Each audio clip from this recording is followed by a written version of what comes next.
বাহ ভাই বাহ, ভালোই।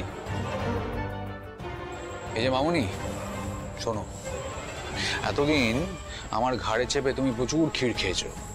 শিবানী যতদিন ছিল 2 হাতে টাকা উড়িয়েছো, আর এখন যেই টাইম পাল্টে গেছে, হ্যাঁ, তুমি পাল্টি খেয়ে একেবারে ওই ধোয়া তুলসী পাতা মদার ইন্ডিয়া হয়ে গেছো, তাই তো? কি হলো, চুপ করে আছো কেন? বলো কিছু।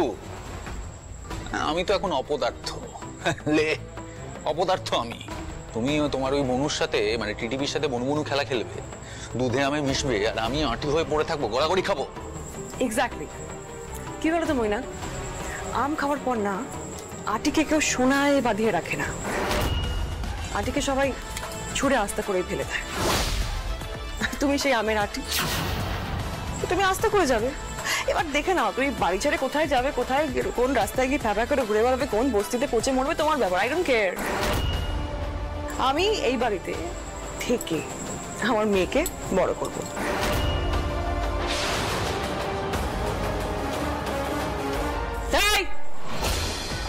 একদম তামাশা করবে না। যা বাড়ি যাও, যা বাড়ি যাও, বেরো, যাও যাও। এই নইলে কিন্তু আমি পুতুলকে ডাকবো, ডাকবো।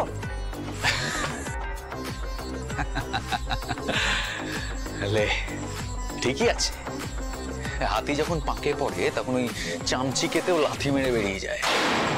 তুমি যে কিভাবে পাল্টি খেতে পারো আমি খুব ভালো করে জানি। আমার যে কি হবে আমি সেটাই বুঝতে পারছি না।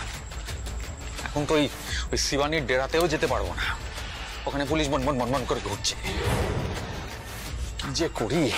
হ্যাঁ ঠিক আছে, ঠিক আছে মামুনি, চলে যাচ্ছি, চলে যাচ্ছি, আমি এখান থেকে চলে যাচ্ছি। তুমি থাকো তোমার ওই কচিকে নিয়ে, ওই নিজের বনুর আঁচলের তলায় ফুর্তি করো। জামা কাপড়টা গুছিয়ে নি, সেটা করতে দাও।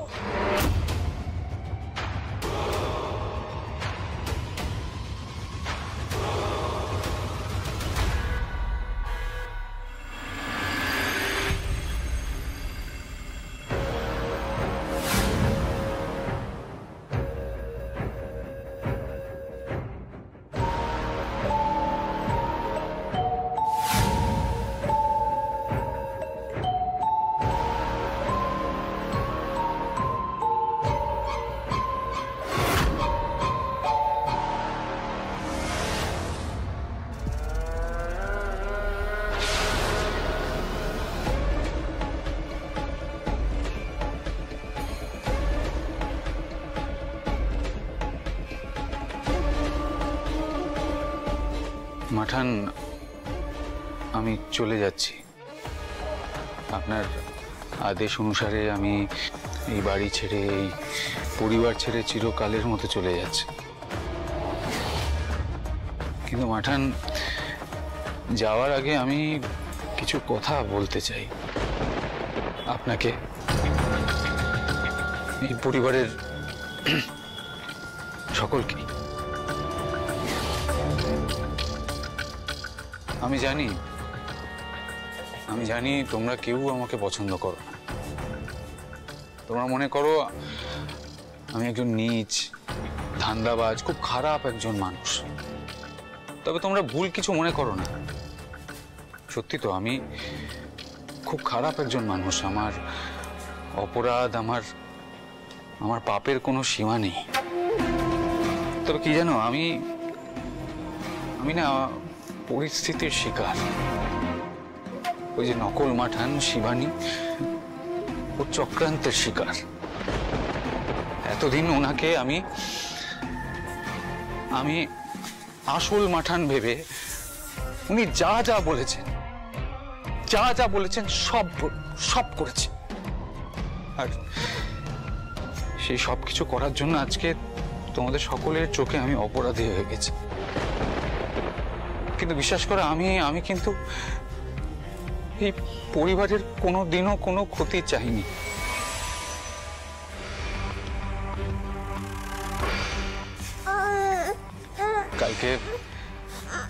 কালকে আমি বলেছিলাম নিতুলকে তোমরা সকলে আমার ঘাড়ে চাপিয়ে দিয়েছো জোর করে। কিন্তু মাঠান, মাঠান, বিশ্বাস করুন, আমি রাগের মাথায় বলেছি, আমি মন থেকে বলিনি। আমি তো চিরকালই বাউন্ডুলে একটা ছেলে।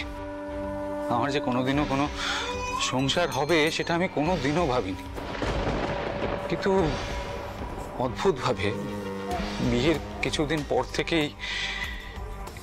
পর থেকেই আমি না একটা স্বপ্ন দেখতে শুরু করেছিলাম। জানো পুতুল, আমি রোজ রাতে শুয়ে শুয়ে তোমার দিদিকে দেখতাম, আর আমি ভাবতাম আমারও একটা সুখের সংসার হবে। আমার বউয়ের, মানে তোমার দিদির কোল আলো করে আমার সন্তান আসবে। অদ্ভুতভাবে সবটাই হলো। মিতুল মা হলো, আমি বাবা হলাম, কিন্তু আমাদের একসাথে আর সুখের সংসারটা করা হলো না। আমার মেয়েকে মানুষ করা হলো না।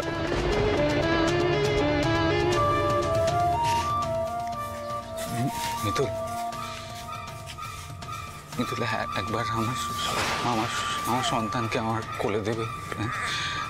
দেখো, আমি তো কোনোদিনও আর চাইবো না, আমি চাইতে পারবো না। আমি চিরকালের মতো এই পরিবারকে ছেড়ে, তোমাকে ছেড়ে চলে যাব। আমাকে প্লিজ একবার একটু আদর করতে দাও, ওকে প্লিজ আমার কোলে দাও, প্লিজ। বুঝে আমি হাত জোড় করছি, একবার দাও। একবার মিতু, একবার এরকম করো না, একবার